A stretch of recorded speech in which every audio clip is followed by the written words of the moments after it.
Okay, and we are live, and thank you very much, guys, for joining again. And from off the bat, we have 3 viewers. Yeah, Nice.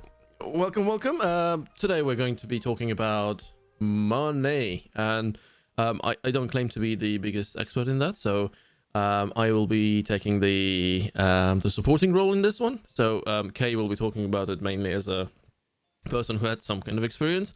And his background is in sales, so he knows a thing or two about sales. And again, we are on Twitch, so we have a channel on YouTube. So please, just in the about section there is a link. Subscribe, share, and like, and do whatever you need to do to support us and help us. That would be really appreciated. And Kay, you want to take it over? Dalza, I think we need to check the. We need to check the Twitch link. I can only see myself on there. No, it's all good. All good? Yeah. Yeah, all right, yeah, cool. it's all good. All right, sweet. So, boom! What's going on, everyone? What's going on, Dalza? We're all good. I'm excited as usual. We didn't do one last week, so I'm happy for this week. Oh my god! I love this time. Yeah, me too. By the way, I forgot to say, we are. I think we've been a bit too eager with this, so we were doing every Friday. We realized that that's probably going to be a bit too much of a content, output like in one go, like every week. So we're doing it every 2 weeks. So we'll skip a week basically. So a week after a week, going to be a bit too much. So and we're getting a bit tired as well, because this is what we're doing it after work and it's part time, and we'll have a bit more energy if we do it, every other. So yeah. So what's going on, everyone? Thank you very much for joining. I seem to say that like every time I put a camera in front of me. So how are you, bro? Man, I'm good. Yeah. I had a really good day. Today was the sun was shining. The work was busy as fuck. We had a few people shortage, so that kind of didn't help with the situation. So yeah, no, but overall I think I was happy, and we got a lot of stuff done, and I feel energized, and I was really looking forward to this, and that's one of the perks of having it every 2 weeks, because you would really look forward to this, so I'm excited. Wicked. So guys, if you're watching and you're enjoying, get involved, share it. Let's see how many people we can get on today. And I did drop a chat in the convo. Get involved. If you have any opinions, please share it. We're happy to discuss it in the session. So I think today, if I could just go ahead and start off the introduction regarding what I really want to talk about. It's more of the fact that it's the relationship with money. I don't really want to discuss about how to make money, because making money has so many different factors. I think the most important thing that I want to discuss is my own personal experience, how I grew with my personal relationship with money, and the struggles that I had, and how I managed to change all of that. So I want to start off, before anything else, is that I had a very difficult relationship with money. I always thought it was something that was unachievable. It was only meant for specific people. Only people from certain backgrounds will be able to achieve it, or people that have got, specific knowledge about anything that is related to money. What do you think, bro? What do you think? Do you think the relationship with money is going to be important, how you perceive money, or do you think it's only made for certain people and only other people can't make it? You have to be lucky to make money. What do you think? I think luck is a big factor in a lot of people who were not born into money, to be able to say that they made it. At the same time, together with luck, obviously they need to have something that is sellable. So if it's not, even it could be an amazing idea, or it could be an amazing plan for the business, but then if it's not sellable, then nobody's gonna buy it. Okay. So I think brains, luck, and doing it at the right time, I think goes together. And then I guess you can attribute the whole thing to luck, but then obviously you need to have some kind of a plan behind it. So there's some very brain activity involved as well. So some kind of knowledge and knowing what you're doing. So a short answer to your question is no. I don't think it's only people who have money. I don't think that they're the only ones who know how to deal with it. To be honest, I think a lot of people who have money, they actually don't know how to deal with it, and they go bankrupt. Especially the ones who inherit it rather than kind of make it themselves. Yeah. And versus also, and a lot of people who are not born into it, and they get a lot of money all of a sudden, whether that's via the lottery or making it themselves, they go out of business. There are a lot of people who go out of business as well, because once they are in that environment of high society, if we call it, they don't know how to act, and they kind of waste all their money, and then they go back to square one. So that's a very good point. Yeah. That's a very good point. First of all, before we go ahead, cheers to you, bro. I already cheers at you. I already cheered you, man. Sorry, I must have missed it. That's okay, man. So I think what you said is pretty much bang on. You don't have to necessarily have money to have a bad relationship with money. So one of the things that I came in and I encountered when I was younger, it was like I had a hole in my pocket. No matter what I did, no matter if I tried to save, if I didn't try to save, if I got a better job or I got a worse job, or I had two jobs or whatever it is, I always had a hole in my pocket. It was just constantly burning through. And the thing is, one of the problems that we have as a society, we are not educated enough on what money is, what the actual process of money is, we don't understand the background, we don't understand how it's made, we don't understand how it works. If you want to call it a subject about money, then we're not taught shit about it, right? Yeah. Either you have to find someone who's willing to take you under their wing, or it's someone who's going to hand it over to you, or you go and get yourself a job or a degree or whatever it is, and you make it that way. But or you like you said, it has to be the right time, and you make something and it just blows out of proportion and you end up making shitloads of it. But the key point here that you made was that, and this is why I say it's all about the relationship with something. You said that some rich people are given money and they still blow it. They don't understand what to do with it, right? Yeah.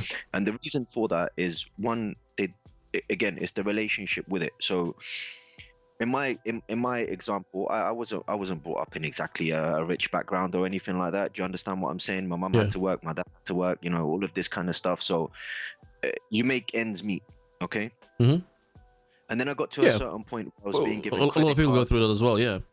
Yeah, exactly. So then I got to a point where I was going away to uni, and you got credit card after loan, after overdraft, and all of these banks. And because we are not educated about the system of it, or in general, what happens, what are the consequences with you taking out money that's not yours, and how to pay it back and when to pay it back, I ended up in a dire situation, bro. Oh. So I ended up with a lot more debt than I needed than I wanted even. But as far as I was concerned, I was a young man being given money for free just to go away to university. So I don't understand the value of it, one. And two, I don't have the relationship with it where I was thinking in a direction of, okay, this is what I'm supposed to do with it, or this is what this is meant to be. Yeah. Right? So I ended up... Can I ask a quick question on that? So Yeah, sure. when you were giving the money for your studies, did you then was that for the whole of for the whole curriculum, or for the whole studies, like entirely, or For as long as I was at uni. Okay, so you didn't have to basically work to pay for your tuition fees. I worked anyway. But not to pay for your tuition fees, right? Or it was just for yourself? Okay. Because obviously I'm a citizen of the country. I'm a citizen of the UK. That was provided as part of my student loan. Oh, I see. So you took the student loan anyway. I thought your parents actually paid your student fees. No, not at all. Okay, so you meant okay. So you meant the loan that was given by the government. That's what you took for granted. I didn't understand. Okay, yeah. Sorry. Carry on. Exactly. So, like I said, I would get my student loan, and I'm working, and I still have no concept of how to put any of this together, because you have to be taught this stuff.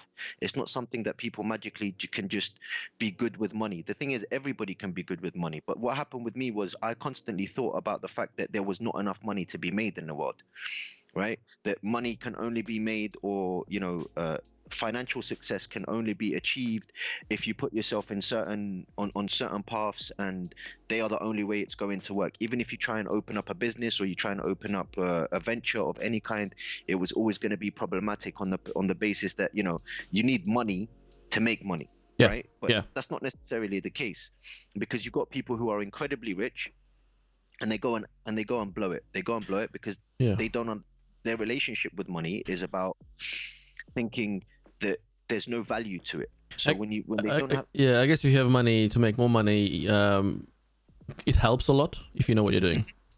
Yeah, definitely, definitely. On the flip side, one of the things that I started encountering when I was constantly thinking about, oh my God, how am I going to do this? How am I going to put at least a little bit together so I can say, okay, I'm a little bit comfortable, or how am I going to make a little bit more money by finding a better job, or what business can I go into? And it was just a constant bombardment in my head of Mm.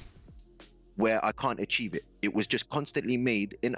If you watched a lot of the media, if you watch like the old hip hop videos, I don't really keep up with the new stuff now, but if you watch the old hip hop and on all of those, mainstream media, where they were constantly just flossing money, showing you, this is what I've made, popping champagne bottles, flossing money everywhere. You got ladies all over the place, the Yeah, but a lot of cars, it is a gimmick, isn't it? it's all, yeah, Yeah. of course. The production company's paying for all of this, Yeah. but that's they sell it, right? And that's what they want you to do. They want you to buy that dream. But when you're trying to buy that dream, you're thinking of all the amount of money that has been shown to you, and you're thinking, fuck, that's quite a lot. Like, this is too much. I can't possibly achieve it. So automatically, we are a step behind by thinking that money is something that's incredibly difficult to achieve. That is true. It's not something that's impossible, it's difficult. But what I then realized, I did some research and I wanted to get out of that mentality, because I kept thinking like I'm just failing and I'm just falling into this cycle. And if money is something that I'm supposed to use to help me get off my feet, then I'm nowhere near making it. So how do I start getting into a position in my life where I do make it? Do you get what I'm saying? Mm. Like, I do have enough to support myself, and I don't need anybody, even if it's for my own job, right? And I'm making paycheck to paycheck. It doesn't mean that you still can't have a healthy bank account, for example, or you can't manage your money in a better way. Okay. Hmm. So what I ended up doing was I started reading about people's mentalities towards money. And one of the key components, one of the key factors that I came across was that the reason why, now this is obviously depending on circumstances and depending on environment and so on and so on, but one of the key components to anything in your life is your mentality towards something. Hmm. Yeah, the way you think about it. So rich people, the reason rich people make more money off the back of poor people, of course, but the reason why they make more money is because their mentality is programmed that money is something easy for them to achieve. So they have money, they know how to make more money from the money. Does that make sense? Yeah. So, Yeah. so they attract it because they're not thinking in a way where there's a lack of it. They're thinking, my bank account's got 50 million, 500 million, whatever's inside it. The only way I'm not gonna lose money is if I don't blow it all. But if I've got that much money, then I can make more of that. Do you get what I'm saying? Hmm. Instead of people taking it into perspective, where you've got on the flip side the lower end of society, all they think about is, how do I make this money? There's so much shortage in money that I can't make this money. And because the majority of us are thinking that way, it becomes something that's hard to achieve. So we find it difficult to attract it. Okay. So the minute I started changing my mentality and I started thinking a little bit more like someone who wants to manage money, or make it a tools to a means to an end, not just a way of life, because that's important to take into consideration. Money doesn't actually buy you happiness; it just helps you when you're in shit, right?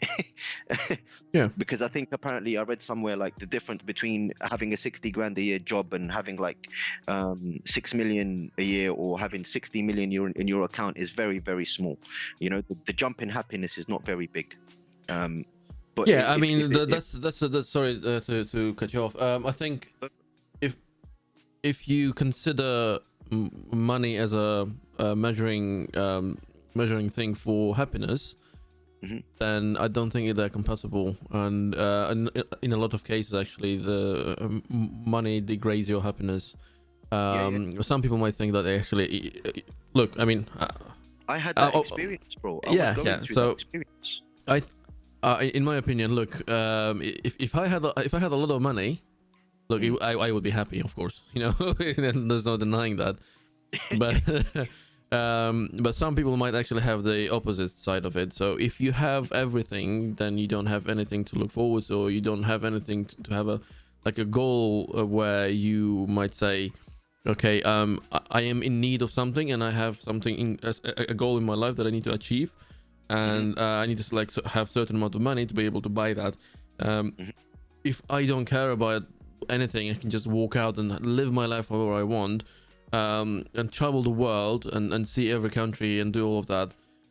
Once I've done that, there's not going to be much, much excitement left, if that makes sense. Exactly. Yeah. And Exactly. That's why people buy, like, from the same car they buy 6 or 7 different types of colors. yeah, it's very very difficult to say yourself with a lot of money. It's suddenly, if your circumstances change suddenly, it's very difficult to say yourself, and a lot of the time money corrupts people. Some people say, it changes them to a better person, so they become philanthropists and donate their money to here and there, and they know how to work the money.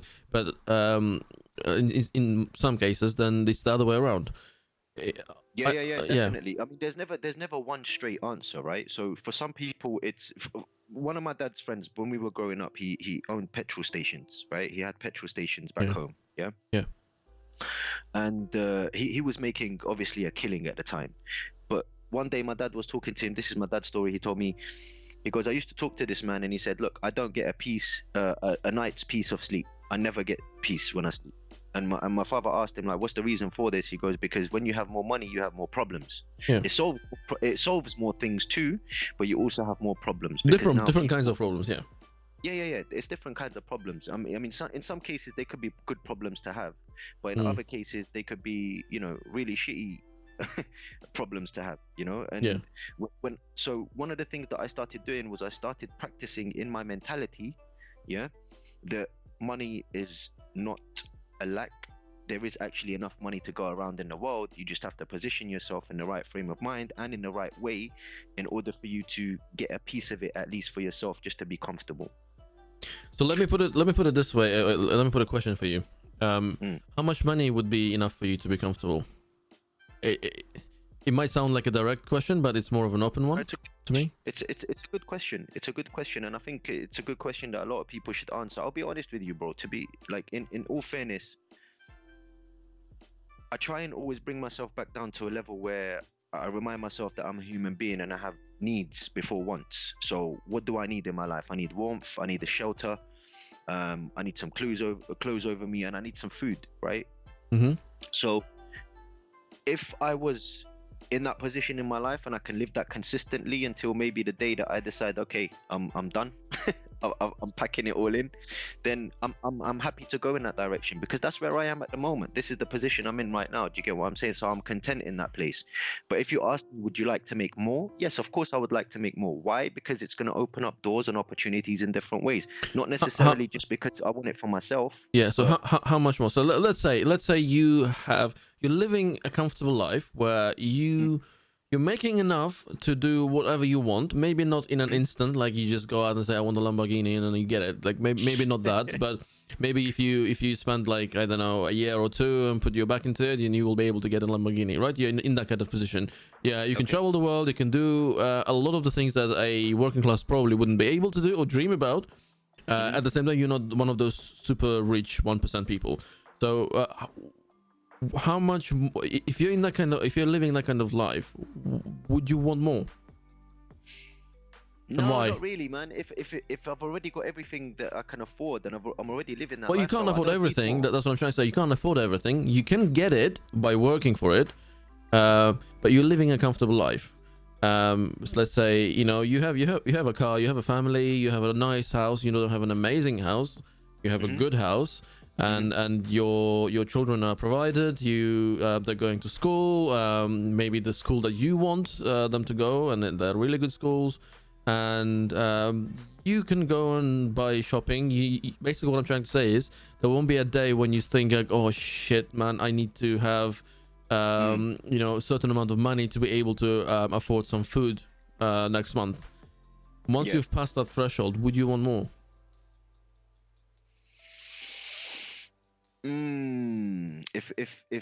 If I'm being humble, no. If I'm being egotistical, yes, of course. Like, who wouldn't want a piece of Jeff Bezos' bank account? I don't. Well, piece of bank.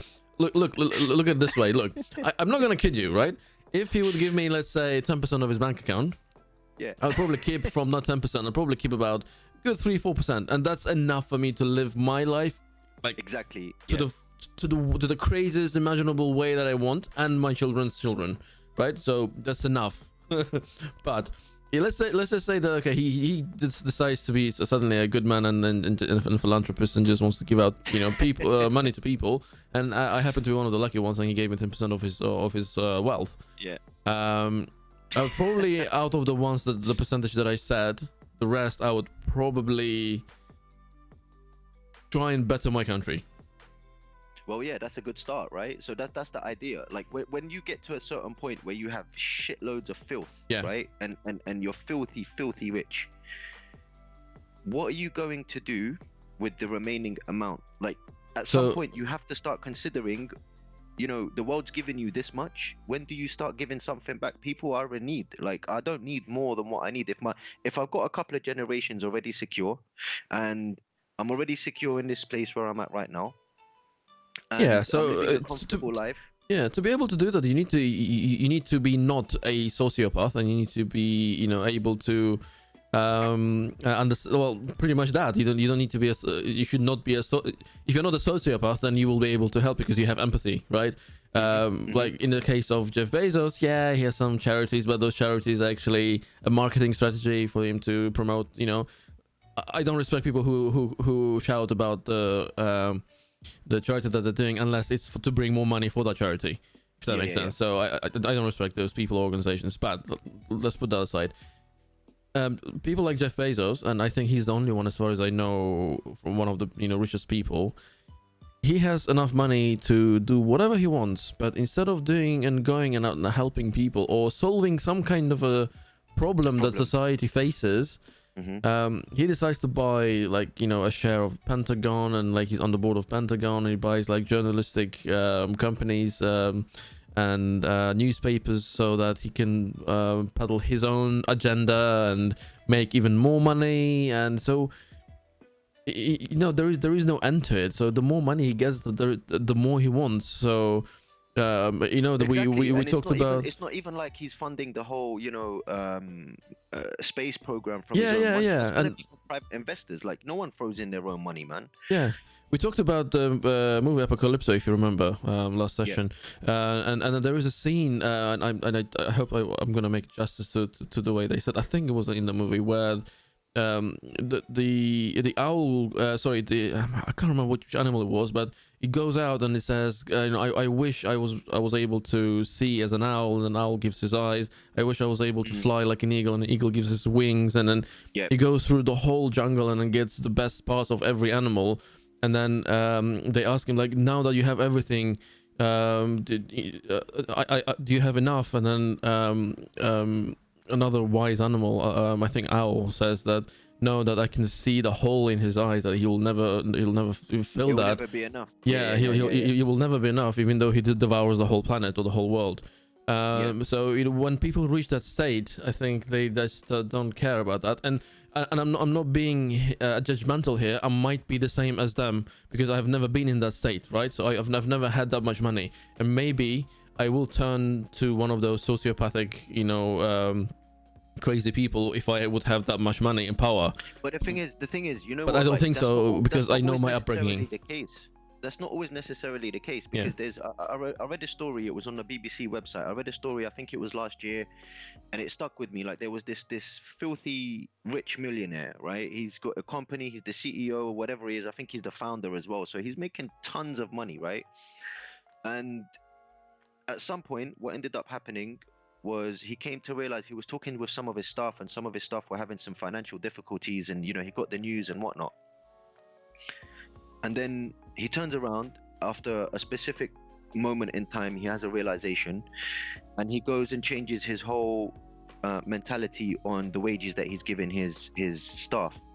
So instead of him making, for example, he would take home 2-3 million a year, right? Whatever it is. He started giving each one of his staff, he started contributing to everybody in his staff. He gave everybody equal wages. So it didn't matter what level they were on, by the way. It didn't matter what level they were on. He bumped up all of their wages. I think it was like to $70,000 or $80,000. Yeah. and he split that across the whole board because he needed, look, how much more money do I need when I've Yeah. got people working for me who are struggling to make a living and they got families? Yeah. So it doesn't always necessarily have to be the fact that, you know, if you got money, you're not going to be able to be responsible with it, or you're not going to be able to contribute to people that are less off than you, because that's the biggest test, right? The biggest test is when you get to that point, what do you do with it?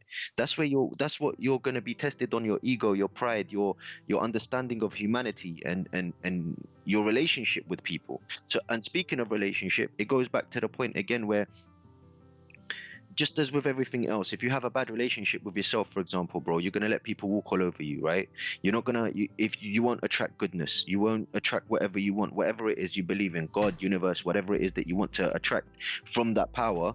It's gonna be that way. You're not gonna get what you want in the way that you want it. But if you change your mentality and you start having a better relationship with yourself, and you have a better relationship with other people, and you're going to be able to be more confident and attract more things for yourself. And this is what I mean about the mentality when it comes to money. If we think in the lack, bro, and the problem is, a lot of us, we've been programmed in society to think of the lack instead of thinking with, you know, there's abundance, bro. I don't know if this is true, but I was told the other day that the world's food problem, and I'll have to look that up, maybe we'll look that up or something, but the world's food problem would cost 32 billion to solve the problem. Yeah, no, that's correct. Yeah. Is that so correct? that's like less than 5% of what the 1% make. Okay. Yeah. So if 32 billionaires got together, Mhm. or 64 billionaires got together and dropped 500 million pound each, Mhm. yeah, then you're gonna have no more shortage in food for people. Yeah. But people, but again, it goes back to the food crisis as well. We got a food crisis. The food crisis is happening because a lot of people believe that there's not enough food to feed the world, right? And the people that feel like there is enough food to feed the world, they're all eating and they're all stuffing their stomach because There they see as an is abundance. there is a lot of waste. I agree with that. There is a lot of waste, and a Oh lot my of the God, there's times that so much waste. we don't realize that we what was I watching? I think I was watching under police custody, 24 hours under police custody, that show on, I think it was on Channel 4, I'm not sure.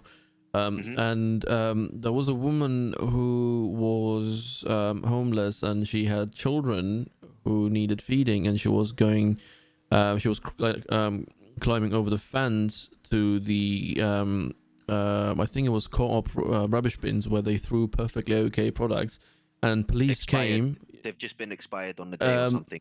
Best before, not expired. That's the one. Yeah, best before. And as we know, not necessarily best before means that it's expired. Expired is like when you can't eat it anymore, and best before is Correct. like it's recommended period of time. Anyway, so she climbed over, and then she was, you know, helping herself for that food, and then police came and then arrested her for trespassing, and, you know, blah blah blah blah. And then she was saying, well, I need to feed my children. These people are throwing so much food for no reason. Why can't they just give it to, like, you know, food banks and stuff? Needy, right? Because or the needy, and rather than throwing it away, because actually, if you think about the cost, like, it actually will cost them more with the logistics and stuff like that to give that food to the needy rather than throwing it away. It's cheaper to throw it away. I'll tell you what, like I worked in the industry, right? I worked in retail, and there was, you know, we spoke about this, we raised this a few times, but I don't want to say the name of the place that I was working or anything, but the bread will be baked in the morning, yeah. If it's not sold in the evening, it gets thrown away, right? And this is fresh bread. We're talking today's bread has been baked. You got a damaged. Hold on, let me ask. Let me ask my wife. So in the place that you work, when they bake bread or any bakery fresh, if nobody buys it at the end of the day, what do they do with them? On the day, at the end of the day, when they can sell it, they reduce them first, I think. And then?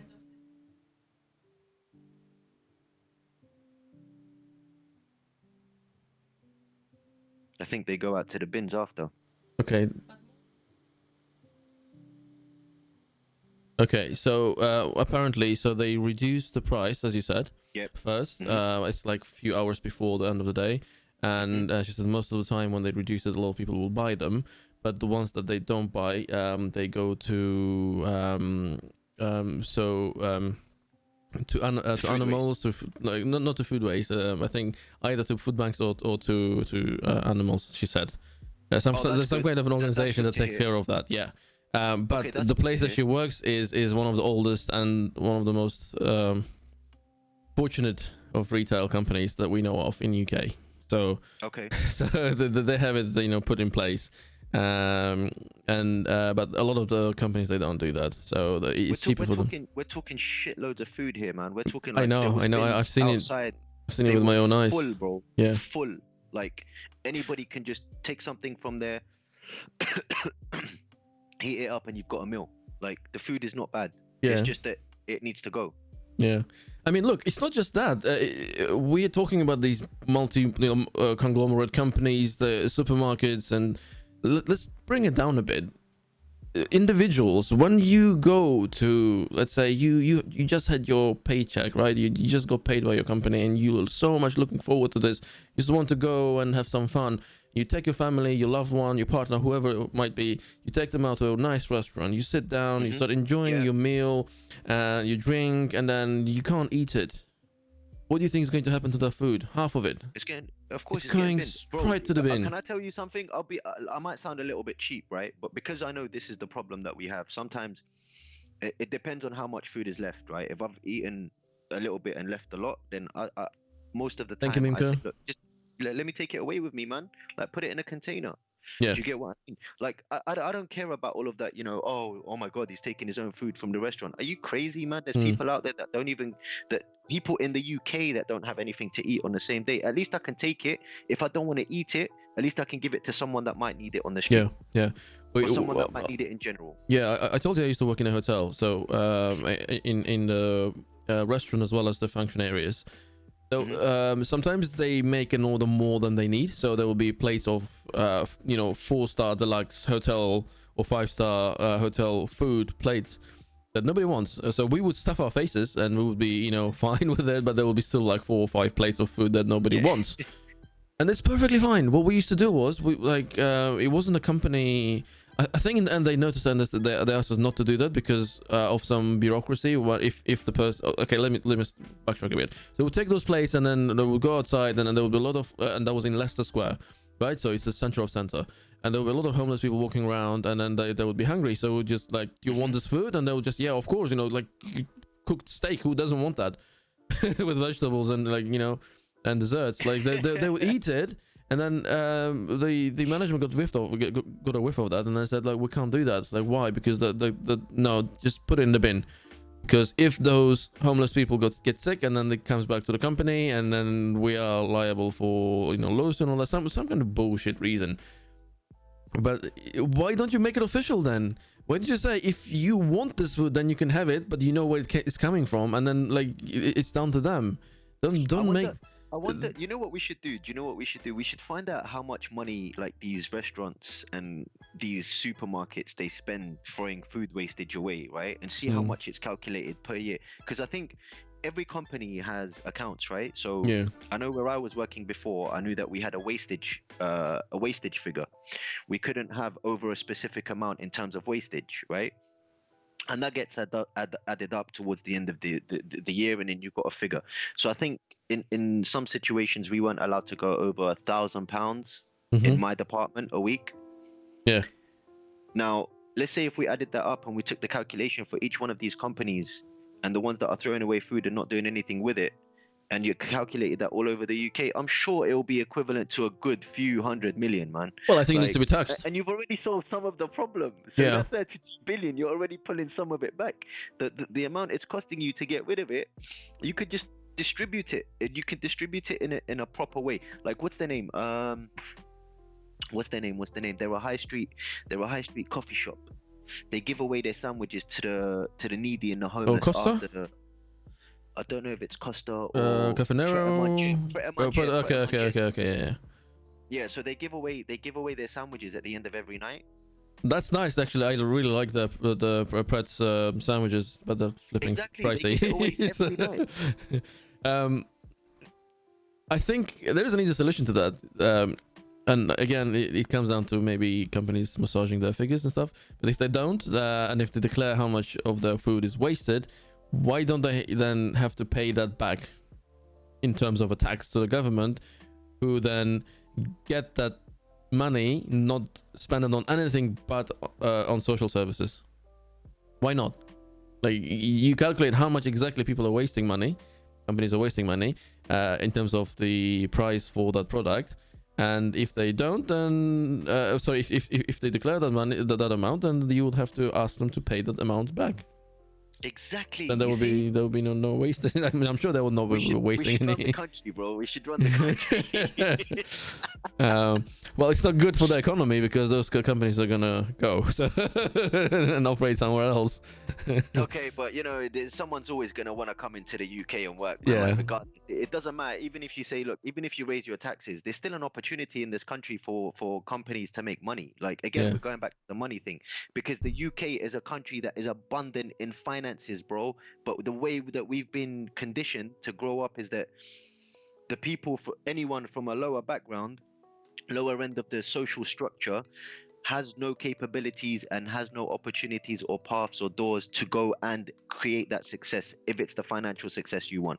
Yeah. But it couldn't be any further from the truth, because so many people have broken the mold just by having the mentality to go and drive themselves and be driven towards their goals, and finally, when they do get into a position where they can do and make something happen with their life, they don't. And the thing is, what people don't realize, bro, is put the money second. Everybody always puts the money first. That's the problem. When you Materialistic world first. Exactly. Yeah.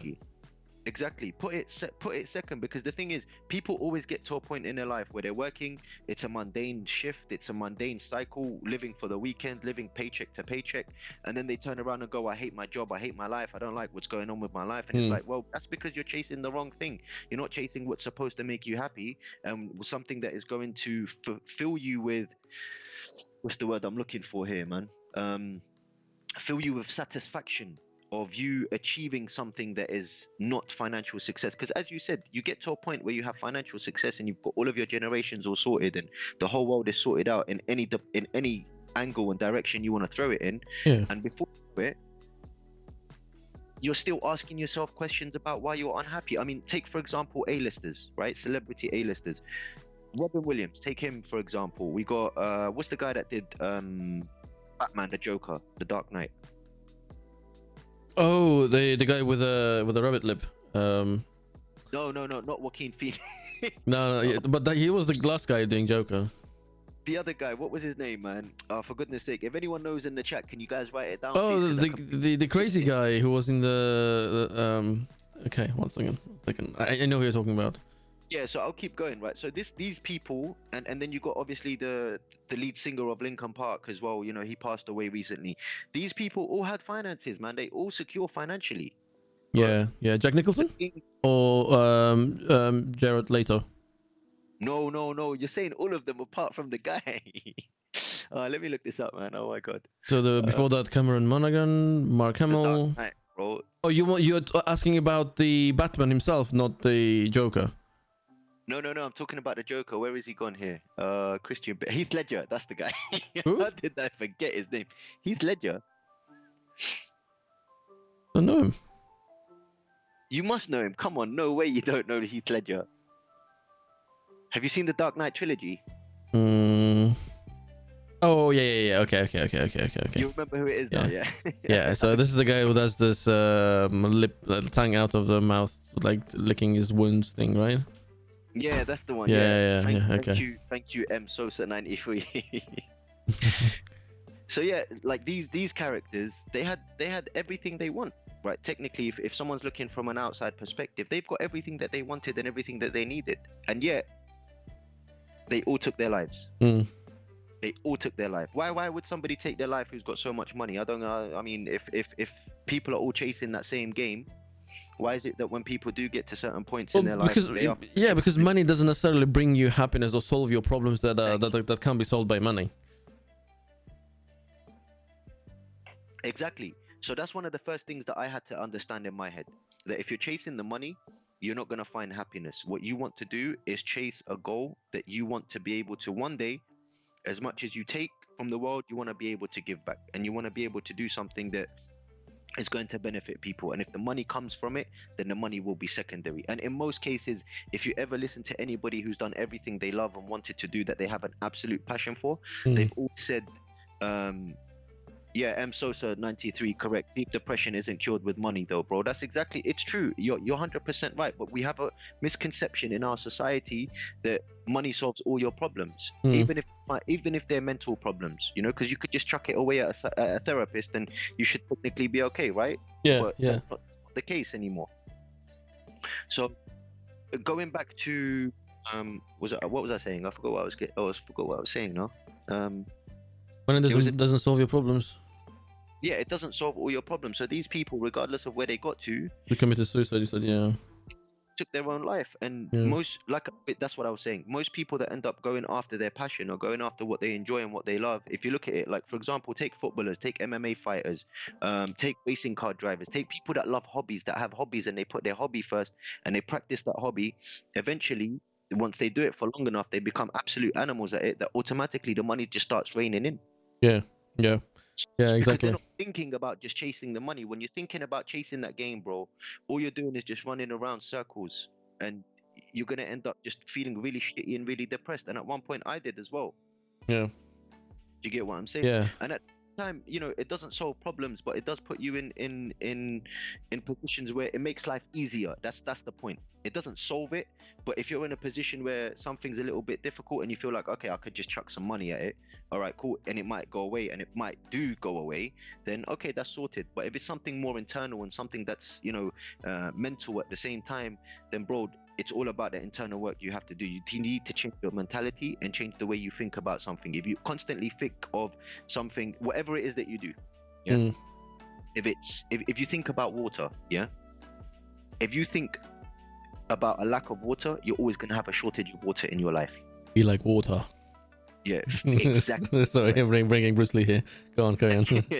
So if you have water and you have a shortage of water around you, and you're conditioned to always recognize that water is a shortage, you're gonna get to a certain point in your life where you're gonna also think water is a shortage, it's a commodity that I can't afford. Yeah. But actually, if you change your mentality and you think about it, oh, there's an abundance in water, even if you were conditioned negative, yeah, even if you were conditioned negatively, your mind and your mentality, you can still change that. It requires this, and that's what I had to do. I had to try and practice that mentality change, and I had to try and practice the fact that I need to stop thinking,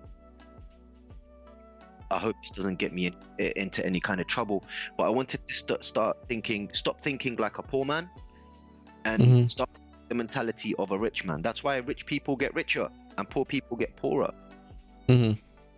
There's other reasons why, there's other factors, but the mentality is where it's at. And the people that have broken free from the negative conditioning is because they've had the strongest mentalities. Yeah. They're willing to see regardless of what it is. Yeah, you gave your kind of story about how you came about with your relationship with money. Let me tell you about mine. Like I said, I was 18 when I came to the country. So, let me put a premise. Where I came from, people don't travel. People don't do anything outside of the country. So everything is within. And so I'll give you a typical life of a middle class person back home. They're born. They go to a public school. There are no private schools. They go to the public school. They get educated. And then they spend. Then their parents will pay for, money for to study extra curriculum, to go and apply for a university and submit and then do the exam.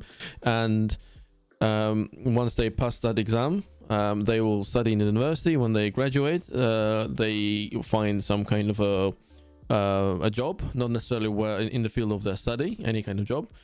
They will work. They'll work in order to make basically they'll work for their wedding when they get married. So all the money that they collected, they will get married, and then they spend on the venue and all that, and like it's a massive wedding. Once they get married, obviously the next step is to have children. So once in order for them to have children, first they need to kind of better themselves in terms of the housing scenario. Sometimes parents help, sometimes they don't. So they'll work again with their wife. Usually they have children within a year. So during that 1 year, they need to get a place where they can bring up children in. And then if they can't, then they can't. They still have to bring up children. It's a cultural thing. So Yeah. then they'll have children or a child, and then everything becomes that the child will becomes the center point of what the parents did for them. So they have to pay for their education. Then they need to collect money for their wedding as well as them when they need to, and then make sure that they have a job and all that. So this is a life cycle of never ending money for tomorrow, for the wedding, money for this, money for that, money for this, and then they die. Then the children do the same thing. And then they die, then their children will do the same thing. There is no such thing as me. Can I have some time for me? Like when they're an adult, there isn't. they don't think that, oh, well, my children are adults now. They can take care of themselves. I've done as much as I could. Now I just want to have some time and I want to go and travel or do something. There is none of that. And children expect their parents to do that as well. Most of them. And this is crazy. Yeah. And I was the same because I lived my whole life in my country before I left, and I didn't know what life is about. 18. I mean, who knows when they're 18, right? You're all about having fun. But when I left, and when I was left on my own with my brother in a different country, so then I started thinking, okay, so I'm actually earning this money. You know, it's very difficult to earn. And if you guys watch the previous episodes, I explained to you how I was earning the money. It's fucking difficult, man. Like to work from 6 in the morning until until 1 in the morning, and then having a few hours of sleep. That's just crazy. Now thinking back then, like I don't know, I don't know how I managed to survive that. But yeah, you work that, and then you know the value of the money. You know how much of your time and effort that is costing you to get that money. At the beginning, you know that it's minimum, and you're not getting your time's worth, right, in return. But then you know that that's the foundation, and you need to build on that. But then I started thinking outside of what people thinking back home, like, why do I need to have a massive wedding? Look, if I want to get married, I'm going to get married, and I don't want to have a massive wedding for 1,000 people. There's no way I'm going to do that, and I'm not joking. Yeah. Like we have almost 3 weddings with between 300 to 500 people. Three of them, and that's just one wedding. Broken down into 3. So it's just mental. Anyway, so my friend, just to cut you off, my friend got married here, right? Yeah. He got married. I think it was in Wales, and bro, when I went to his wedding and I asked him, I looked at the amount of people. I go, who the fuck are all these people? Why have you got so many people at your wedding? He goes, bro, I don't even know half of them. He goes, I invited 50 people, but I've had to make catering for 250 people, 300 people. Yeah, I know how he feels, man. Like it's crazy. But anyway, so I started thinking I don't need to have a big wedding, so I can just have a good wedding just for the family and friends, no one that I don't know about, or weddings people come that you have never met before, that people who've never met you before, or they don't know who you are. They just know your dad's friend's colleague. Or who the fuck is my dad's colleague? Colleague's brother. I don't want him in my wedding. Who the fuck is that, right? Or my aunt's neighbor. I don't fucking want my aunt's neighbor in my fucking wedding. So and then, but oh my god, but your aunt will be really upset. Tough luck. So or my aunt's in-law. What? Seriously, if you have family, but not that family. I mean, I have 9 aunts on my 8 aunts on my dad's side and 7 from my mom's side. Give me a break. Every one of them have children, and those children have their own in-laws as well. So am I supposed to invite them all? Before you know, it's going to be fucking 5,000 people. Exactly. And then again, we go back to the thing, like you said. There's a system that has been created, even in Western countries, bro. There's a system that's been created. It might be tweaked a little bit, but again, it's programmed to, at certain intervals of your life, you're doing something in particular, right? Yeah. We are not taught anything about the idea of or existence of money as a commodity. If we all understood it and we were all taught it, and I think this is why we're not taught it, because if everybody understood money, then everybody would have money. Yeah, right? Yeah. Or at least to manage it. You don't need to go and make 100 million quid a year in order for you to say, I'm living comfortably. At least be taught how to manage your finances. So, okay, you make $1,000 a month, your rent is 250, your travel is 250, extra necessities are food or whatever it is, another 250. Okay, you're left with 250. right? Yeah. If you really want to save and you want to have a little bit of pocket money at the end of the year, don't spend as much, but maybe put away £50 or £100. Every small bit counts, bro. And Yeah. people don't realize Yeah. that. They think, oh, if I put 100, that's not going to make a difference. Yeah, let me put it this way. So we've got about between 7 to 9 people who've signed in who are watching. It fluctuates. Twitch doesn't show the correct number all the time. Okay. So seven to 9 people who are watching it who have signed in to Twitch, and then there's about 5 to 10 people who have not signed in. So we don't see the true number. So about 15 people. Okay, how many of you have sat down and then calculated how many outgoings that you have exactly to the penny, and how much income you're getting? And then saying that, okay, so if I'm having so much outgoing money and then so much incoming money, I have this much money that I can use ad hoc. And have you ever looked back and then see and then saw where you use that ad hoc money on, and was it worth it? Yeah, think about that, and then viewing, right? Yeah, exactly. I mean, you don't have to answer. If you can answer, but just think for yourself. That ad hoc money that you saved, or you could save, that you used for something, was that worth it? If it was worth it, then you know what you're doing and you know how much you're spending, right? But if you don't know what you spend it on, and if you think that it probably wasn't worth it, you could spend it on something better. Always think about, okay, if I could save that money and did something so that I could save a little bit more next month, or invest in something, or just save it so that you can get a mortgage or something like that. Whatever it may be. Yeah, whatever it might be. At least what you're doing is you know how much money you're getting and how much money you're spending and how much free money you have. At least that in itself is a massive exercise for you to understand where you stand. Well, that was one of the first things I had to learn. Like I said, I had a hole in my pocket, bro. I was burning money. Like, it doesn't matter. Even if I wasn't at uni, and we've mentioned already that I haven't graduated, right? I'm a college dropout, as they say. Yeah. But even when I was working, and let's say I was making, I don't know, £1,200 a month, I couldn't save £1,200. I couldn't save anything. It was just so difficult to do it. And when you go and question yourself why, it's just because you just weren't taught how to manage things. That's all it is. And it doesn't necessarily always have to come from your family, because your family live in a country that everything is alien to them. So this is all new, right? So they don't understand the system. They don't understand the way it works. They don't understand what loans mean, how they work, how they operate.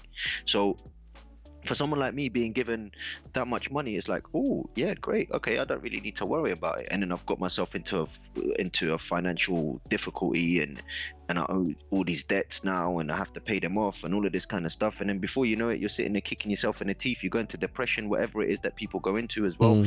Thankfully, I've never been in I never really suffered mentally or experienced any mental health problems because of lack of money or anything. Does that make sense? We got a comment. You can't always save more and more, but asking myself, do I really need this before? But yeah, that's a great great piece of advice. That's exactly what I did as well. Exactly. Every time I looked at something and I asked myself the question, okay, I've got a bottle of water here that says Evian and it's £1.50, and I've got a bottle of water here as well that says it's 80p, and it's also mineral water. Why am I gonna go for the Evian, man? If it's both gonna do the same thing for me, why am I gonna go for the Evian? Obviously, that could be just a very bad example, but that's my point. Like, if you don't have the money to go spend £300 on trainers, then buy yourself a pair of trainers for 40 quid. But do you actually need trainers? That's the first thing you need to ask. do you actually need trainers? I think what this where you do need trainers, I think what this guy is saying is that any purchase that you're going to do, basically, I treat it this way. I'll give you a very rude, not rude, sorry, elemental. What am I talking about? Very simple example. Okay, so if I need to go and buy a video game, and I think that, okay, so what do I need to do? First thing I need to think about is how many hours do I play that game? If I'm paying, for example, for one game, and normally games going about, a recent game will probably cost you about between 40 and 50 pounds. Yeah. Okay, so if I spend 50 pounds on the game, how many hours am I going to play it? If I'm going to play it more than 10 hours, right? So that's going to be, what, 5 pounds? Yeah. An hour? Am I willing to pay for an amazing entertainment for £5 an hour? Like, for 1 hour entertainment, am I willing to pay £5? If that's the case, then you say yes. If not, then don't buy it. Easy. Yeah, exactly. Simple. Exactly. Is it worth your investment? Yeah, and there is a look. I'll show you one thing. I'll go into my Steam account. I don't have to show you. I can just tell you. You know, while you're doing that, I just want to make a point as well. Yeah, a lot of people, what they do is they have this knack, this great knack of always thinking about the problem. Yeah. Yeah, always worrying about the problem. And the problem with always thinking about the problem is you're never going to find the solution because you're only worried about the problem. What I would advise people, and something that worked for me, is that as difficult as the problem is, and you're really stuck in it and you're in the shit, and sometimes you could be completely rock bottom. But one of the best situations, one of the best ways that a person can get themselves out is by saying to themselves, okay, break things down, and instead of just constantly looking for the problem, start looking for a solution. At least just a little bit. Look outside the box. Like, you know, I've experienced that. I know that sometimes I've been in financial difficulties, or my job wasn't paying me enough, or I'm transitioning from one job to another. But in the meantime, I have to think, okay, look, I'm capable of doing 1, 2, 3, 4, 5. So in order for me to achieve that, then I have to think outside of the box. I can't think, oh, there's not enough jobs. There's another thing that I'm talking about. Like, a lot of people think there's not enough jobs to go out there. It's just position yourself in the right place, and you will find the job that you're looking for. Yeah. It might not be easy, and nothing is easy, bro. Like, we've established this a while back. Like, everything that's worth doing or everything that's worth having in your life is going to cost you something. Whether you invest your time in it, whether you invest your mentality in it, whether you invest your money in it, whatever it is, if it's worth having, or your energy, if it's worth having, you're going to put in the effort, no doubt about it. So if you are going to put in the effort, why are you putting in the effort just thinking about the problem? Start looking for a solution outside of the box. For example, if you've got a debt, look for another way. Maybe you can get yourself a job on the side. Like, now we've got this whole .com and digital boom in jobs. You know, a lot of people can do Deliveroo, a lot of people can do Just Eat, a lot of people do all of them together. Do you get what I'm saying? A lot of people have a stable job and then they go and work in the evening to kind of clear that shit. But some of the problems in us as communities and societies, and again, it's all conditioning and whatever, circumstantial, or whether it's just evidential or just for yourself, we don't want to get up and take care of shit for ourselves. Do you get what I'm saying? We always want to make sure that somebody else should help us for it, or if we can't do it for ourselves and it's hard to do, then we just sit there and wallow in our crap. Yeah. So my own personal experience, right? So my own experience, my kind of suggestions on, and by all means, that doesn't mean that you have to do this. If you like the idea, then you can do it. And if you live in the UK or any other country where you want to kind of save money and live comfortably, first thing you need to look into is, are you renting, or are you living in your own apartment or in your own house, or whether you inherited or whatever. If you're renting, that's the worst place you can be. That's the starting place, but you need to make sure that you need to get out of that renting cycle. Mm-hmm. All you're doing is getting that cash that you're paying every month to your landlord, literally as if you, as my brother said the other day, you're making a little fire and then putting your money in there. That's what you're doing. Mm-hmm. Nothing else. That's what you're doing. The first thing you need to do is you need to start saving, and you need to make sure you are saving enough for your deposit so that you can buy a house. And a lot of people in the UK, actually, they didn't realize that when I told them, you know, that buying is cheaper than renting. It is. It's 100% cheaper. If you have a house or a flat or whatever, and you bought it yourself with a mortgage, your mortgage money is in the region of about 40% cheaper than you would pay for a rent. And that's truth. So that's one thing. The second thing, even just that as well. At least if you're going to be investing into a property that belongs to you, at least you're paying your own. Yeah, exactly. Something you're going to own in the end. Yeah, exactly. That's no brain. Obviously, you're paying your own mortgage, not someone else's, right? So, so the second thing I was going to say is, your day-to-day job is your security, your thing that feeds you every day, right? And if you remember what I said about that little extra money that you have left that you can spend on some mundane things, your trainers or whatever, if you need to, obviously you need to buy them. But the reason why you're buying them, if you can survive without that thing that you're going to buy, and you can save that amount, I would say save it and invest in something that is going to be a passive income. And there's going to be there's a plethora of areas that you can invest it on.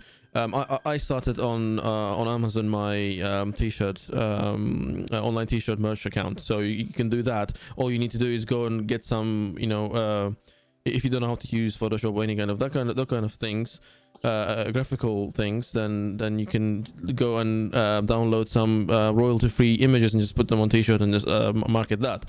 In my case, my wife can draw, so she drew, and then I converted to a vector file and then uploaded those, so they're custom. Kind of, you find your own niche market. If you don't want to do that, then do something else. Like I start streaming. It's everything at the beginning will cost you a little bit more money. Once you do that, once you kind of go through the threshold of getting all set up, then either it can do one thing, not bring you any money, which is okay, fine, that you tried it didn't work, it's not bringing you any money, you didn't invest a lot of amount of money for that to work, right? So you can sacrifice it, say fine, it's just the price of like 10 trainers or whatever. Or you will sit there, you did it once, you never need to look into it again. It's a passive income. You set it up once, and then it will just keep bringing money for you for no reason. That's it. It will just sit there and just keep bringing money. So always on that point. So let me just finish. So always have some kind of passive income coming in conjunction with your everyday work, and with luck you will be able to expand your passive income so that you don't have to work. Yeah. You can make multiple sources of income. Yeah. My uncle passed away a few years ago, yeah, and we used to talk quite a bit every time I used to get him on the phone and I have an idea, and he said to me, look, it doesn't matter what your ideas are, yeah, you can have 100 ideas, but the reality is everything you do, he said, you have to count your losses before you count your wins. Yeah. So that means, because what he means by that is you're going to invest into something. When you invest into something, you're already going to be losing in some aspect until you create the system in order for it to start generating itself back. So one of the things I'm not going to name the person, but I want to give a shout out and give an example of this person. And they're relatively young. They've got a family. They're about to have a family now. He is married and so on. And I know him very, very well. And if they ever do watch this podcast, this is a little shout out to them. They're going to know who it is just from the description. I don't want to name them. This person that I know, at the moment, they are about to become a father. They are a husband, obviously, because they're married. They're quite young. They're relatively young, but he's working a full-time job almost. So he's working every day. He's built himself a little side project, which is like a little youth football team that he's creating, and he's building some sort of. He's built himself some sort of little football team. You know how some people, they get investment into football teams and whatnot, and so on and so on and so on. And on top of that, he finds himself doing jobs in the evening sometimes when he feels that he needs to secure for his family now, on the basis where he might go do a little bit of Uber Eats or some little food delivery or something like that. So he's not just sitting there waiting for things to come in. And life taught him that if you want something, and now that he's got a family for himself, and he came to realize when he got married that he wants a family, he realized one source of income is not going to make it. So he's got his stability. He's got his passion on the side, and then he's got a little bit more where he can go and spend a couple of extra hours doing just collecting food and delivering food and making a bit of money for it. Yeah. You don't have to sit still. That's what I'm saying. If you sit still, you're gonna drown. There are so many solutions that you can come up with, and this person, even though they were someone who had so many different doors open in front of them at one point, yes, they did feel trapped. They didn't know where it was gonna come from. But now they're thinking about, because they grew up and they got more responsible and they have to take on more responsibility for other people and themselves. Now they're thinking outside of the box. They're thinking, okay, and that's the key component. When you have a problem, look for the fucking solution. Don't focus on the problem itself all the time. RBT 1889, I think, just said, not paying you enough but living on credit card basis of current capitalism. And don't buy things on credit. Don't pay interest unless you get something major in the end, like a house, because they made it so that you can't get a house without borrowing and paying interest. Yeah. True. Yeah, that's another way of money grabbing scheme, and that's the way this whole thing works. And if you remember, not a while ago, a few years ago, the whole credit crush, thing happened because of this. So because a lot of people were buying houses because they can't afford it. There was obviously some complications where they did some trickery and then sold off, a lot of cheap debt as They good sold debt. off the debt. Yeah, they kept Yeah. selling the debt on. Yeah, but they were selling bad debt, like people who can't afford it as good debt. That doesn't matter. Anyway, you can go They and were watch. packaging it up and selling it. Yeah, there are a lot of movies and documentaries on that you can watch. But yeah, and the funny thing is nothing has changed. Those people are still at the top of like Goldman Sachs and all those banks. They're still there, and the owners are still there, and the regulation didn't change. You off. If you want to watch a good movie about the 2008 financial crash, guys, anyone watching about to understand what happened with the bad debt and how it was being sold on, watch a movie called The Big Short. Yeah, The Big SHORT. Yeah, it's a very good movie. It's a good one. Yeah, and it's actually quite funny as well. At the same time. Yeah.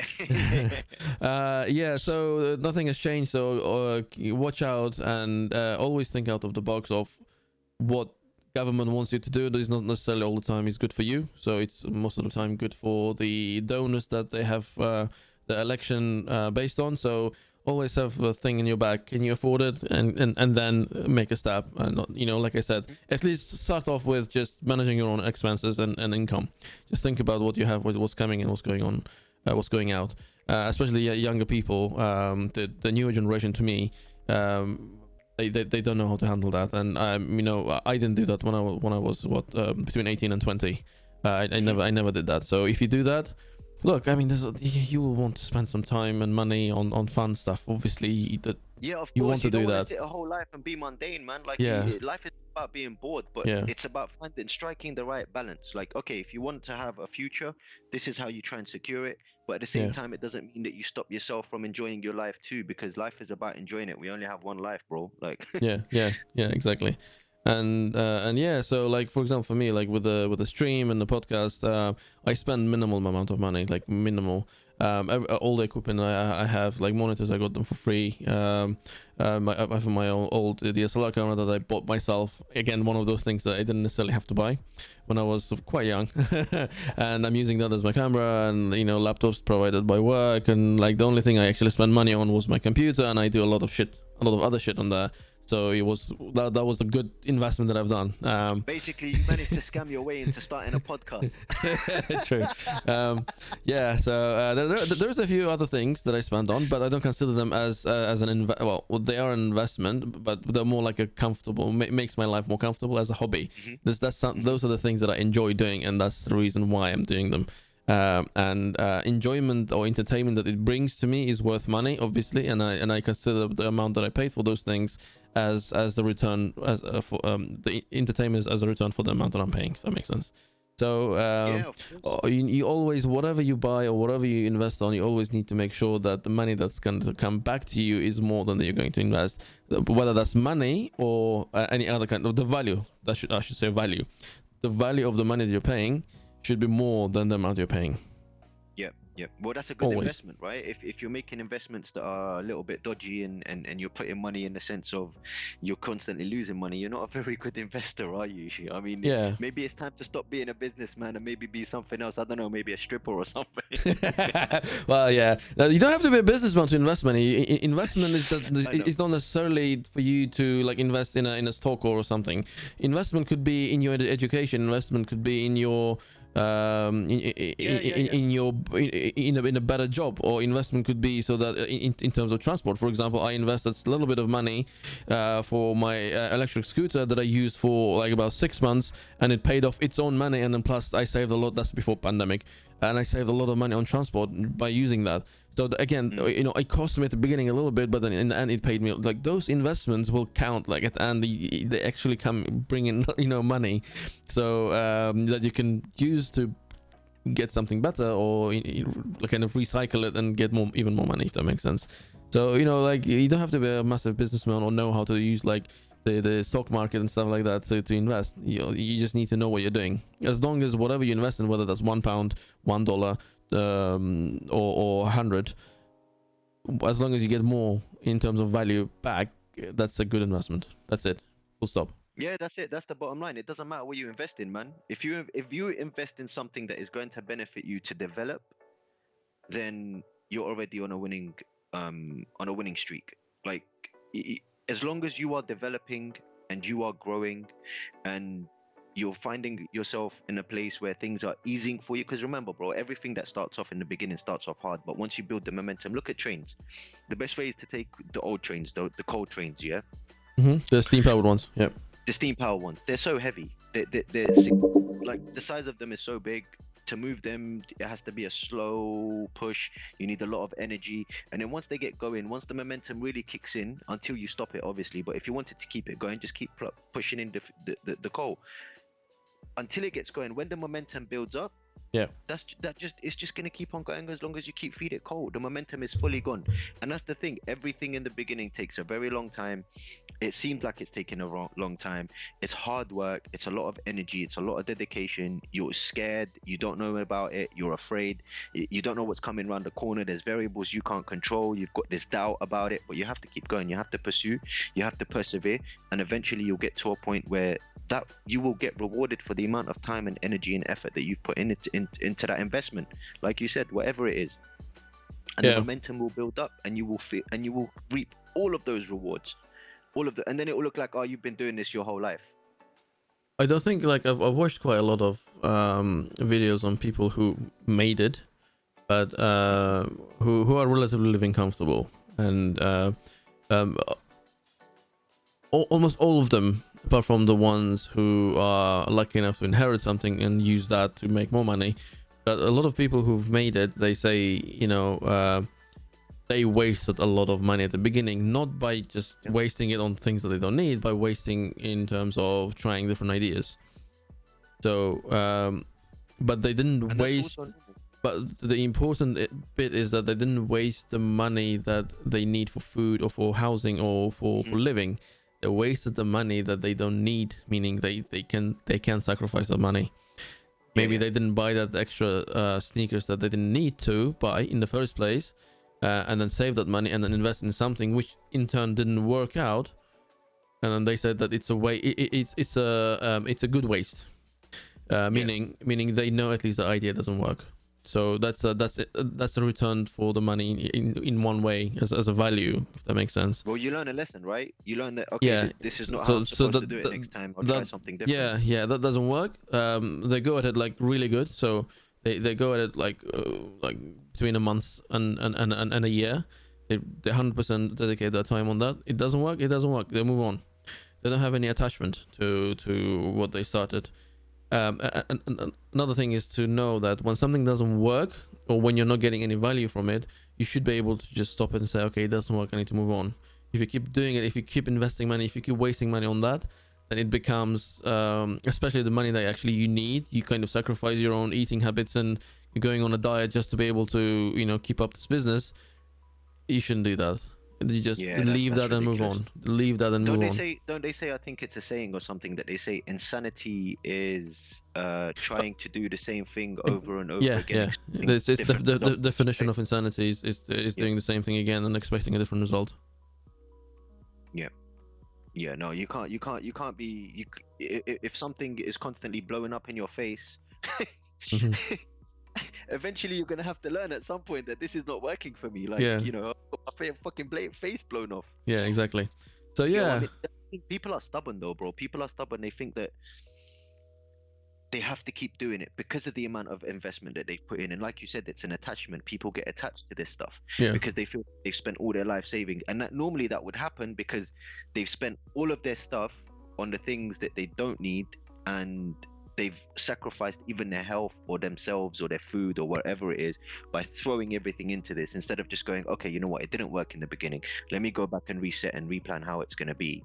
And then maybe try a different approach. Maybe the idea is still good. The approach is different. I mean, and people don't want to adapt. That's the thing. Exactly. Bro. And guys, look, this is our this is like the things that I'm saying is my experience, and by no means I'm not saying that I'm an expert in the subject. I've gone through some shit as well, and I had my own struggles. My family had some struggles. So and I'm not saying I'm the person who made it. But no way. I'm not even close to that. So I'm close to living comfortably. Yeah, exactly. For me, I'm close enough to I'm close enough to live comfortably, and that's my goal. And then my once I achieve that, maybe my goal would be something different after that. But until I reached, I think I'm in a good trajectory to get there. And I did, like, when I as I said, when I came into this country, I was 18. I didn't go partying, I didn't go traveling, I didn't, like, I told you I went once in my life, and that was because it was paid for. And until until recently, because like my previous job to this one required me to travel. I traveled to Ukraine a couple of times, and that was paid for as well, so I didn't spend any money.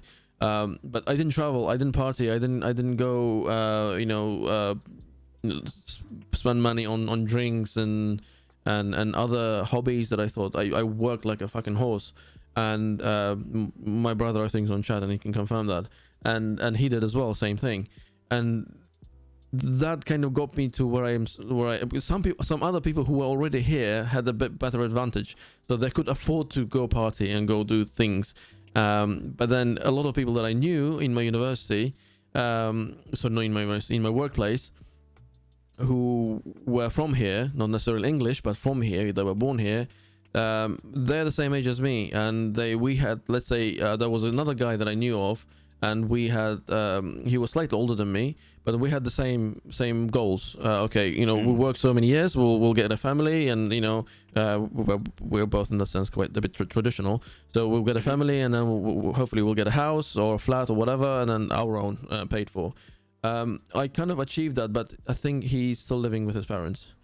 And the reason why was because I saved every penny, and I'm not saying that's the best way of doing it. He had fun, man. He had amazing memories. He did a lot of the things that I was so jealous about that I could afford to. Well, I couldn't afford, but I could do it, but I didn't. And can I ask you a question? Yeah. Do his parents own their house? Yeah. Yeah, then that's maybe why for him, he's sorted. Like, no, but who's saying that his parents are going to give him the house? People normally have that security, right? They normally think. Well, they think they have it. They think they have it. At the end of the day, a lot of people I know that their parents actually sold the house and went traveling and bought a house in Spain. So they have no say in that. A lot of time they say, okay, son or daughter, like, you've stayed in my house for a long time for you to move on. That also happens.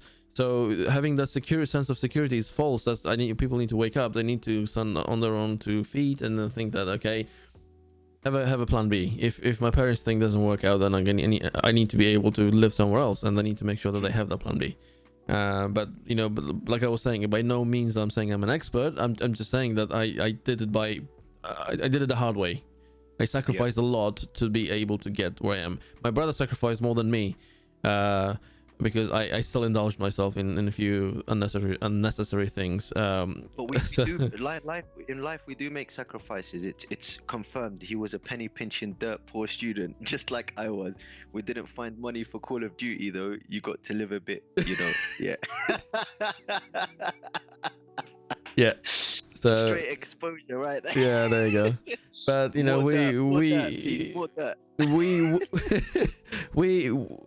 we got a shared house together at the beginning with our full families, mind you. That's a very difficult thing to do. We both sacrificed a lot of things, and I think, thank God, like, we are in a good position now, and he's in a good position. He has a good job. I have a good job, and I live comfortably enough for me not to think about what I'm going to pay for next month, or how am I going to find so much money. So we're okay in that sense, but we still have goals, I think, like himself as well as myself. We all do, man. We all have dreams, ambitions. Everybody has. Nobody can say they don't have any dreams. Some people always say, oh, I don't know what my dreams are, but they know, if you ask them what do you want to do, they can tell you what they want to do. If they just think about it for 2 minutes straight, they can tell you what they want to do, because all they have to do is just go, this is what I like to do, this is what I enjoy doing. Okay, cool, then just go fucking do it, man. What's stopping you from doing it? Stop making excuses. True. Sacrifices are normal. We all have to make sacrifices if we want something in particular. Nothing's for free, man. Nothing's for free. Unfortunately, the only free thing is the love of your family. Yeah, that is true. That is true. Even then, a lot of times you pay with your brain cells. People who know what I'm talking about will know what I'm talking about. But it's a good thing. It's a good thing in a lot of the. I'm talking about my own life. So my spent brain cells on my family it's a good investment from my side. These are good worries, so for you, good problems. So for you, I'm gonna ask you this. For you, are you content where you are right now? No. And what is it? What do you want moving forward? What is it more that you want moving forward? My dream thing to do is to have my own business where I don't have to work. Okay, so you want to be financially I'm not, independent. yeah, yeah, exactly. I'm not saying I want to be a millionaire. I'm not saying I need to have a yacht and a multi-million business. No, I just want some kind of a thing that's going on the side where I don't have to spend my 9 to 7 from 9 o'clock in the morning to like half 6 o'clock in the evening, my time to be paying with my time to be able to earn money. I think that's probably another subject that we can talk about work. I think that's just a wasteful thing to do for people to earn money by spending their time. I think that's just For the rest this of is your wrong. life, yeah. For the rest of your life, definitely, man. Like, well, look, a lot of people enjoy it. I know people who've spent their whole life working like 30, 40 years in one job.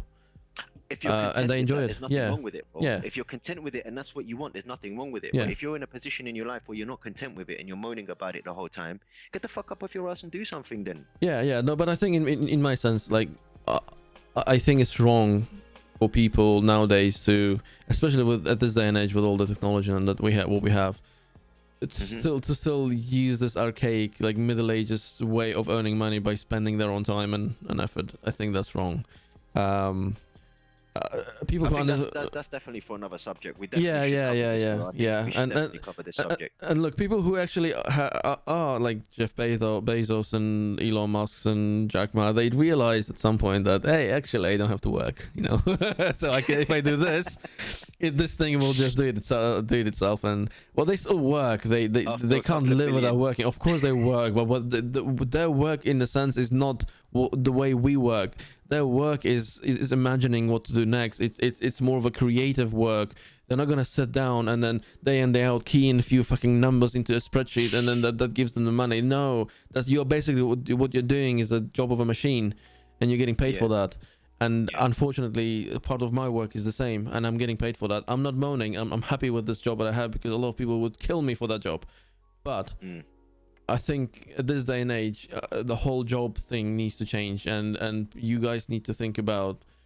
That's why I brought up the passive income. Is that so that at some point when you lose your job or you want to leave your job because you're just fed up, you're not hungry. You have some kind of income to keep you alive, and that's an important thing to consider, guys. Never always rely on one type of income.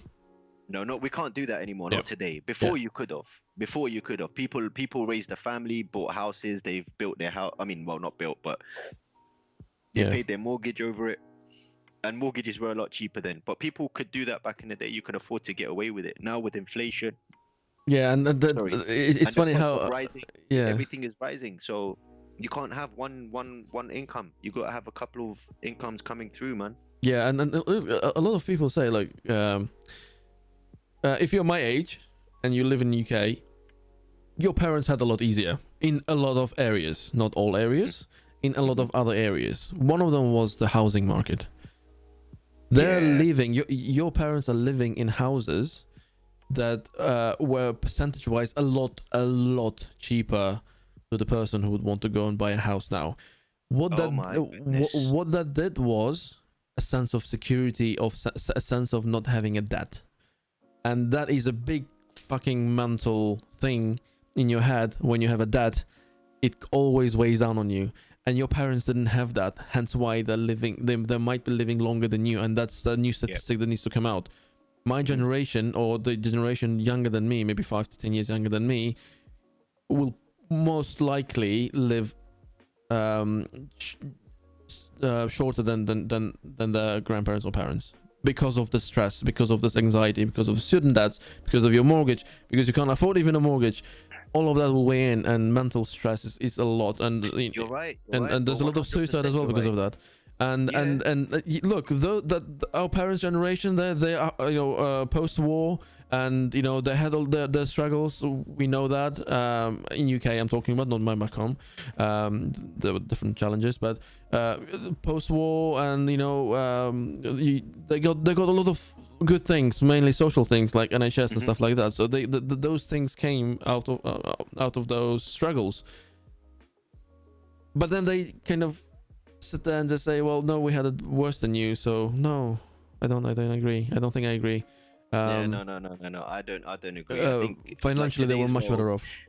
I think the percentage of men, it's a stupid figure that take their own life suicidal wise. Like suicide is between 30 and 40 is the highest rate anywhere in the world, between 30 and 40 for males anyway. And that's an astonishing figure.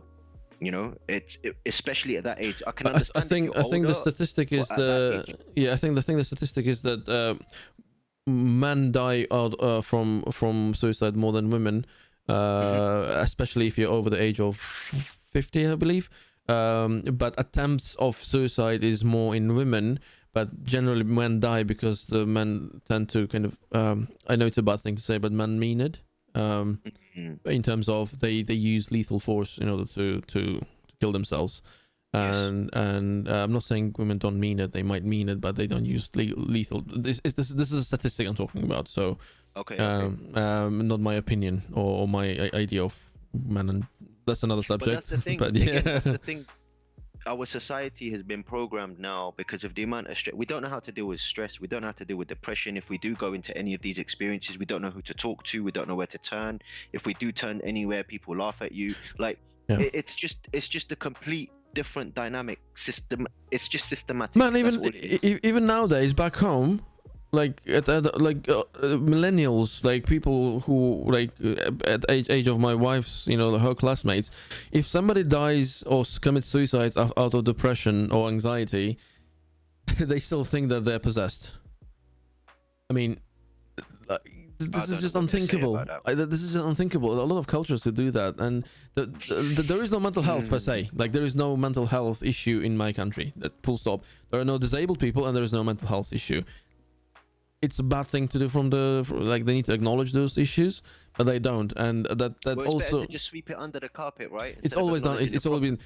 If somebody commits suicide in a household, it's always kept hush hush. It's a taboo subject to talk about, and he was possessed and that's why he committed suicide, not because he had issues. Maybe nobody supported him, not because his family was against him, not because his wife was cheating on him and publicly denounced him, and none of that, or vice versa. No, they don't want to talk about that. It's a taboo subject. Some sort of energy. Yeah, and we are deviating from the subject of money anyway, as we usually do. Yeah, exactly. And so yeah. Are we wrapping up? Are we getting close to wrapping up? What time is it? Yeah, it's just about the right time. Yeah. I think we came down from 10 to 15 viewers to 4 viewers. I think I squared them off. But no, I'm joking. It's okay. Yeah. Get some more viewers when the recording is up it's growing, man. It's growing. From 0 to 3 viewers, we've moved a long way. And this is the 4th episode, so we haven't spent like too much time on this. And plus, we're doing it for fun, and we get to relax and enjoy ourselves after work, and shed our stress that we accumulated during the day, especially because it's Friday. We get to drink a beer. Yeah, we're wrapping up. I'm gonna wrap up, and then you can wrap up, close it. Guys, I'm gonna be staying on, and I'm going to be streaming a game, PUBG, if you want to stay on and watch. RBT, if you want to come and join me, you're more than welcome to. Okay, I don't think you play it, but if you play, or your brother does, you guys can. Yeah. I'm not gonna join you guys. I'm gonna skedaddle out of here. Yeah, so I need to get some food. I'm hungry. I'll be playing for about maybe an hour or so. So you're more than welcome to join. And once again, please subscribe, follow on YouTube, or at least follow on Twitch. That helps us a lot. And if you've enjoyed this discussion, and if you have any suggestions, please do let us know. This video is gonna go. Yeah, exactly. This video is gonna go on YouTube, and just leave it on the description of, you go to my channel, you can subscribe. As soon as it's uploaded, you'll get notification if you click on the little bell thing, and then you can just leave your comment about the next subject that you want us to talk about. The plan is, we were discussing with Kay today, the plan is, hopefully, I live in an apartment building, or in a flat if you're in UK. My plan is to move out somewhere else in about a couple of years or so, and to have my own space, and hopefully the virus and all that thing will go away, and then we can have a good space where Kay and I can be in the same room and talk about these things. So we're gonna turn this into the Joe Rogan podcast. Kind of thing, yeah? No, we're going to turn this into a Let's Get Talking podcast. It's going to be better than Joe Rogan's one. But that's the idea, and your help is kind of pushing us more towards that goal. So yeah, thanks. Thank you very much. And over to Kay. All right, guys, thank you for joining us today. We appreciate your support every single week. As Dawzar said, like, comment, share, subscribe. If you're on YouTube, turn on the notification button, but definitely do share it with your friends, and check out all of the videos, check out all of the podcasts. We really appreciate you joining in every week, and like Dawzar said, we do want to take this to the next level at some point, and up the production value, if you want to call it that. So with your support, it definitely helps us to do that. But from me, I'm going to be signing off, so I'm going to say what I normally say every single time. Love you all, peace and love to every single one of you lot, and boom, signing off, bro. You can close the rest. All right, buddy.